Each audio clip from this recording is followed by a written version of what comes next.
سارے نبی سارے رسول اسی شاخ میں آئے، اور زیادہ تر یہ بات سننے میں نہیں آتی، لیکن ان کی تیسری اہلیہ بھی تھی، ان کی تیسری بیوی بھی تھی جو بی بی کتورہ تھی، اور ان کی بھی اولاد بڑی کثیر تھی، اور ان کے اولادوں میں سے بنی بدیان بھی تھے جن میں شعیب علیہ السلام کی بعثت ہوئی۔ مطلب شعیب علیہ السلام بھی ابراہیم علیہ السلام کی ہی نسل تھے، لیکن بنی بدیان میں سے تھے، بنی کتورہ میں سے تھے۔ اور یہاں ابراہیم علیہ السلام کا ذکر کیوں آیا؟ آپ دیکھیے کہ آپ صلی اللہ علیہ وسلم کی 3 مین آڈینس تھی۔ کون؟ اہل مکہ جو مکے کے قریش تھے، جو اسماعیل علیہ السلام کی نسل تھی، اور دوسرے مدینے کے یہودی لوگ تھے جو بنی اسرائیل والے تھے، اور تیسرے نصارہ لوگ تھے جو کرسچینز تھے۔ اب ان سب میں کامن فیکٹر کیا ہے؟ ابراہیم علیہ السلام۔ ابراہیم علیہ السلام کو تو قریش مکہ بھی جانتے تھے، انہیں پتہ تھا کہ ابراہیم علیہ السلام نے خانہ کعبہ کی تعمیر کی، اور یہودی لوگ بھی ابراہیم علیہ السلام سے اچھے سے واقف تھے۔ تو یہ کامن فیکٹر اللہ تعالیٰ ذکر کر رہے ہیں، اور اللہ تعالیٰ یہاں کہتے ہیں کہ ابراہیم علیہ السلام ہی تمہارے جد امجد ہے نا؟ ہاں، مانا کہ تم یعقوب علیہ السلام کی اولاد ہو، بنی اسرائیل ہو، لیکن یعقوب علیہ السلام کس کے بیٹے تھے؟ اسحاق علیہ السلام کے۔ اسحاق علیہ السلام کس کے بیٹے تھے؟ ابراہیم علیہ السلام کے۔ اگر تمہیں یعقوب علیہ السلام سے محبت ہے، اسحاق علیہ السلام سے محبت ہے، تو تمہیں اسماعیل علیہ السلام سے بھی محبت ہونی چاہیے، جن کے شاخ سے آپ صلی اللہ علیہ وسلم کی بعثت ہوئی۔ آیت میں چلتے ہیں، اعوذ باللہ من الشیطان الرجیم، بسم اللہ الرحمن الرحیم۔ وَإِذِ ابْتَلَىٰ إِبْرَاهِيمَ رَبُّهُ بِكَلِمَاتٍ، اور یاد کرو جب آزمایا ابراہیم علیہ السلام کے رب نے ابراہیم علیہ السلام کو بھی کلماتن، کچھ باتوں سے، کئی باتوں سے، کلماتن۔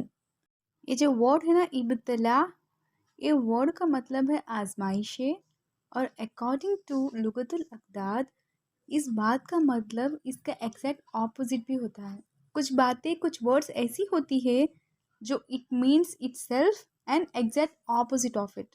تو یہاں مطلب ہوگا کہ ابراہیم علیہ السلام کو ان کے رب نے کہیں باتوں سے نوازا بھی اور کہیں باتوں سے آزمایا بھی۔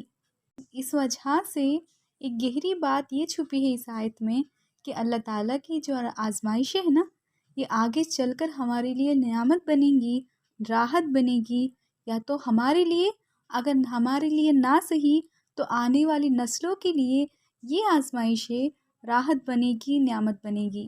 اور یہ کلماتن ابراہیم علیہ السلام کے لیے آزمائشیں ہیں اور آگے چل کر راحت بنی۔ وہ کس طرح؟ ابراہیم علیہ السلام جب ابراہیم علیہ السلام کا آزمایا گیا تھا کہ تم اپنے زوجہ کو اور اپنے شیرخوار بچے کو صحرا میں چھوڑاؤ، جو اس وقت تو انہیں کوئی نعمت نظر نہیں آ رہی تھی، انہیں تو بس آزمائش نظر آ رہی تھی، اور ان کا اس آزمائش پر کھرے اترنا آج ہمارے زمزم پینے کا سبب بنا۔ اور اگر ابراہیم علیہ السلام اسماعیل علیہ السلام کو ذبح کرنے کے لیے، اللہ تعالیٰ کا حکم ماننے کے لیے نہیں جاتے تو شاید عید الاضحیٰ پر ہمیں قربانیاں دینے کا شرف حاصل نہ ہوتا۔ مطلب ان کی ہر آزمائش آنے والے نسلوں کے لیے راحت بنی۔ فَأَتَمَّهُنَّ، اور یہ سارے کے سارے آزمائشوں پر ابراہیم علیہ السلام کھرے اترے وتھ فلائنگ کلرز، وہ اچھے سے پاس ہو گئے۔ قَالَ إِنِّي جَاعِلُكَ لِلنَّاسِ إِمَامًا، تو اللہ تعالیٰ نے کہا بے شک میں جَاعِلُكَ بناتا ہوں آپ کو، لِلنَّاسِ لوگوں کے لیے، امام۔ امام اسے کہتے ہیں جو چیف ہوگا، لیڈر ہوگا، جن کی ہمیں پیروی کرنی چاہیے۔ جو کچھ ہم زندگی میں کرتے ہیں سارا کچھ ڈیزائنڈ اسی طرح ہونا چاہیے جس طرح ابراہیم علیہ السلام کا دین تھا۔ قالا، تو ابراہیم علیہ السلام نے کہا وَمِن ذُرِّيَّتِي، اور میرے اولادوں میں سے۔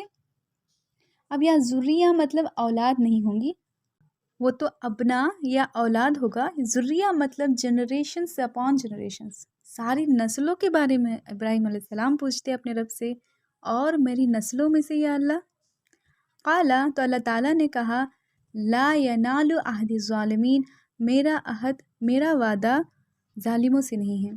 مطلب پتہ یہ چلا کہ ابراہیم علیہ السلام کے اولادوں میں سے کچھ نسلیں ایسی بھی ہوں گی جو کفر کریں گی، اللہ تعالیٰ کے راہ سے ہٹ جائیں گی۔ ہاں، جو ایمان والے ہوں گے انہیں اللہ تعالیٰ ضرور امام بنائیں گے، ضرور چیف بنائیں گے۔ وَإِذْ جَعَلْنَا الْبَيْتَ مَثَابَةً لِلنَّاسِ وَأَمْنًا، اور یاد کرو جب ہم نے بنایا تھا بیت اللہ کو، خانہ کعبہ کو، مثابتاً، لوٹ لوٹ کر آنے کی جگہ کہ بار بار لوگ آئے اور حج کرے، لناسی لوگوں کے لیے وہ امنا اور امن کی جگہ، پیسفل پلیس بنا دیا ہم نے خانہ کعبہ کو۔ وَاتَّخِذُوا مِن مَقَامِ إِبْرَاهِيمَ مُصَلًّى، اور لے لو بنا لو مقام ابراہیم کو اپنے لیے جانماز، اپنے لیے نماز پڑھنے کی جگہ۔ اور بہت سے علماء سے سننے میں آیا تھا کہ وہ کہتے ہیں کہ مقام ابراہیم وہ کوئی خاص پتھر نہیں ہے، سارا کا سارا مقام ہے جہاں ابراہیم علیہ السلام رہے۔ اصل بات وہی رہے گی جو صدیوں سے چلی آ رہی ہے اور سلف سے آ رہی ہے، روایت پختہ ہے ان کے بارے میں۔ مقام ابراہیم وہ پتھر ہے جو جنت سے نازل ہوا تھا، جس طرح حجر اسود نازل ہوا تھا، اور ابراہیم علیہ السلام کی تعمیر کے مطابق وہ پتھر اونچا ہوا کرتا تھا، اور آج بھی مقام ابراہیم محفوظ ہے جہاں 2 رکعت نماز اب بھی پڑھی جاتی ہے۔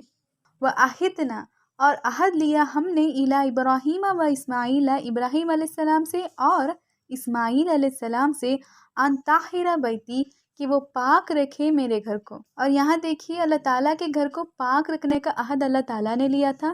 ایک تو ظاہری صفائی کہ گندگی نہ ہو اور حج کرنے والے خوف کا شکار نہ ہو، کھلی فضا ہو، اچھی طرح سے صفائی ہو، اور دوسری باطنی طور سے صفائی یہ ہے کہ یہاں کوئی شرک نہ ہو، اللہ تعالیٰ کی ہی عبادت ہو۔ اور اللہ تعالیٰ نے عہد لے لیا ابراہیم علیہ السلام سے اور اسماعیل علیہ السلام سے کہ وہ پاک رکھیں گے اللہ تعالیٰ کے گھر کو۔ اور یہاں خاص طور سے اسماعیل علیہ السلام کا ذکر اس لیے ہوا ہے تاکہ یہودی لوگ جو تھے، مدینے کے علماء جو تھے، وہ جان لے کہ اسماعیل علیہ السلام بھی اللہ تعالیٰ کے لیے اتنے ہی پاک ہے جتنے اسحاق علیہ السلام، اور ان کی ذہنوں میں جو گندگی ہے وہ دور ہو جائے۔ للطائفین، اور اللہ تعالیٰ کہتے ہیں کہ پاک رکھے میرے گھر کو، کن کے لیے؟ للطائفین، طواف کرنے والوں کے لیے، والعاکفین، اعتکاف کرنے والوں کے لیے، ورکعی سجود، رکوع اور سجدہ کرنے کے لیے۔ اور یہاں شروع ہوتی ہے ابراہیم علیہ السلام کی خوبصورت دعائیں جو بہت خاص ہے۔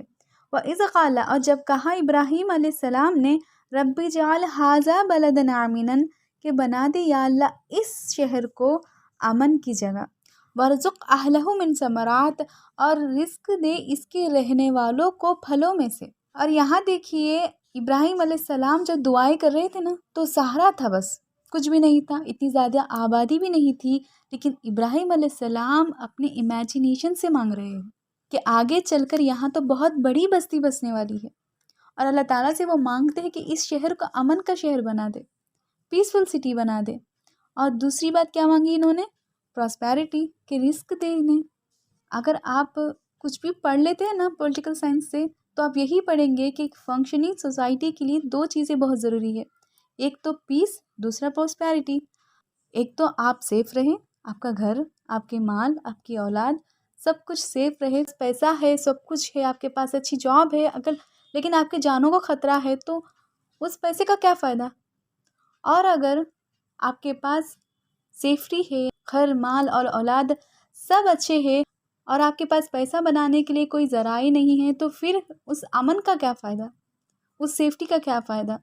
مطلب آپ کے لیے دونوں چیزیں بہت ضروری ہے، ایک تو امن اور دوسرا رزق۔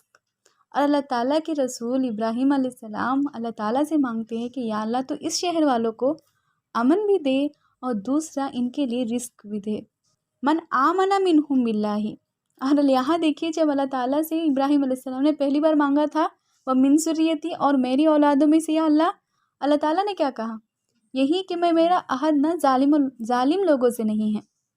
اور اس بات کو یاد رکھتے ہوئے ابراہیم علیہ السلام اب مانگتے ہیں کہ یا اللہ اس شہر والوں کو امن اور رزق بس ان لوگوں کو دے، من آمن منہم باللہ، جو ان میں سے ایمان لائیں گے اللہ تعالیٰ پر، والیوم الآخر، اور قیامت والے دن پر۔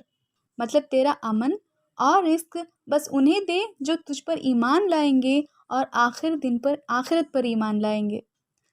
اس کے جواب میں اللہ تعالیٰ کہتے ہیں قالا ومن کفرا، جو تمہارے اولادوں میں سے کفر کریں گے، فَأُمَتِّعُهُ قَلِيلًا، انہیں بھی پھر میں ضرور دوں گا کچھ تھوڑا کچھ میں انہیں بھی ضرور دنیا کا مال دوں گا، ثُمَّ أَضْطَرُّهُ إِلَىٰ عَذَابِ النَّارِ، پھر اس کے بعد میں کشا انہیں لے آؤں گا جہنم کی آگ کی طرف، وَبِئْسَ الْمَصِيرُ، اور لوٹنے کے لیے یہ بہت بری جگہ ہے۔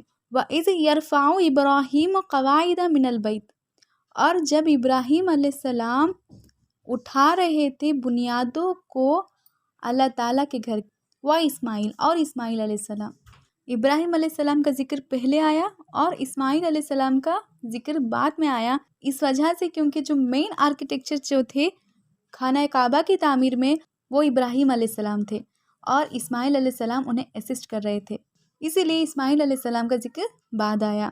اور اللہ تعالیٰ کہتے کہ جب اٹھا رہے تھے ابراہیم علیہ السلام اور اسماعیل علیہ السلام اللہ تعالیٰ کے گھر کے بنیادوں کو، یہاں دیکھیں قواعد جمع ہے قاعدے کا اور یہ بنیادوں کو کہتے ہیں، مطلب وہاں بنیادیں موجود تھی کیونکہ خانہ کعبہ کی پہلی تعمیر آدم علیہ السلام کے ہاتھوں ہوئی تھی، ہزاروں سالوں کا فاصلہ ہوا، یہ سیلاب کا راستہ تھا، اس وجہ سے بنیادیں رہ گئی جنہیں اٹھایا تھا ابراہیم علیہ السلام اور اسماعیل علیہ السلام نے۔ ربنا تقبل منا، اور انہوں نے کہا اور وہ کہتے رہے اللہ تعالیٰ تو قبول فرما لے ہم سے، بنیادوں کو اٹھا رہے تھے اور کہہ رہے تھے ربنا تقبل منا، یا اللہ اے رب ہمارے قبول فرما لے ہم سے، انک انت السمیع العلیم، اور بے شک تو سننے والا اور جاننے والا ہے۔ بآواز بلند دعا کرتے ہیں نا تو سب سن لیتے ہیں، اللہ تعالیٰ بھی سنتے ہیں، اور علیم کون ہے؟ جو کچھ دل میں چل رہا ہوتا ہے نا دعا کرتے وقت وہ بھی جاننے والا صرف اللہ تعالیٰ ہے۔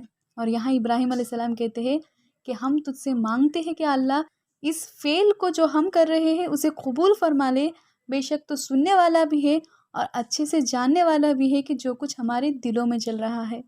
ربنا وجعلنا مسلمین لک، یہاں پھر سے دعا دیکھیے ابراہیم علیہ السلام کی، اللہ تعالیٰ سے کہتے ہیں کہ ربنا رب ہمارے، وجعلنا بنا ہمیں، مسلمین نہیں رکھ، بنا ہم دونوں کو مسلمان، لقا تیرے لیے، صرف تیرے لیے، ہم جھک جائے، ہم سبمٹ ہو جائے صرف اللہ تعالیٰ کے لیے۔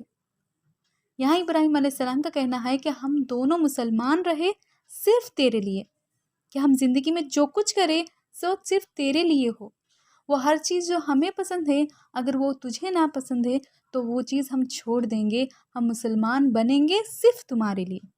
وَمِن ذُرِّيَّتِنَا، اور ہمارے اولادوں میں سے بھی امتاً مسلمتاً لک، ایک امت، اب ان کی اولادوں میں سے بہت سے اولاد کفر بھی کریں گی لیکن وہ اللہ تعالیٰ سے مانگتے ہیں کہ ایک گروپ، ایک امت ایسی ضرور ہونی چاہیے یا اللہ میرے، ہم دونوں کے اولادوں میں سے ایک گروپ ایسا ضرور ہونا چاہیے جو مسلمان ہو صرف تیرے لیے، لقا صرف تیرے لیے، وَأَرِنَا مَنَاسِكَنَا وَتُبْ عَلَيْنَا، اور سکھا دے ہمیں اس کے ریچولز، گھر تو ہم نے تعمیر کر لیا تیرا لیکن ہمیں پتہ نہیں ہے کس طرح حج ہو، کس طرح تیری عبادت ہو، وَتُبْ عَلَيْنَا، اور ہماری توبہ قبول کر لے، اِنَّكَ بے شک تو انت التواب الرحیم، بے شک تو ہے ہی تواب الرحیم، بار بار توبہ کا قبول کرنے والا اور ہمیشہ رحم کرنے والا۔ تواب میں تکرار ہے، بار بار توبہ قبول کرنے والا۔ اور یہاں دیکھیے ابراہیم علیہ السلام توبہ کر رہے ہیں، اگر ابراہیم علیہ السلام توبہ کر رہے ہیں، ابراہیم علیہ السلام اللہ تعالیٰ کے گھر کی تعمیر کے بعد توبہ کر رہے ہیں، تو سوچو تہجد پڑھنے کے بعد، عمرہ کرنے کے بعد، حج کرنے کے بعد ہمیں کتنی توبہ کرنی چاہیے۔ اگر ہم یہ سوچنے لگ گئے کہ 5 وقت کی نماز ہم نے پڑھ لی ہے اور ہمارا خاتمہ خیر کے ساتھ ہوگا اور جنت ہمارے لیے تیار رہے گی، یہ سب سے بڑا دھوکہ ہے۔ ہر وقت ہر لمحہ ہمیں ڈرتے رہنا چاہیے۔ ربنا وبعث فیہم رسولا، اور رب ہمارے نکال ہماری نسل میں سے ایک رسول، اور نسل سے کون سی نسل مراد ہے؟ یہاں تو صرف دونوں ہے نا، ابراہیم علیہ السلام اور اسماعیل علیہ السلام، مطلب ان دونوں کی نسل سے، مطلب اسماعیل علیہ السلام کی نسل سے۔ یہ کس رسول کی دعا ہے؟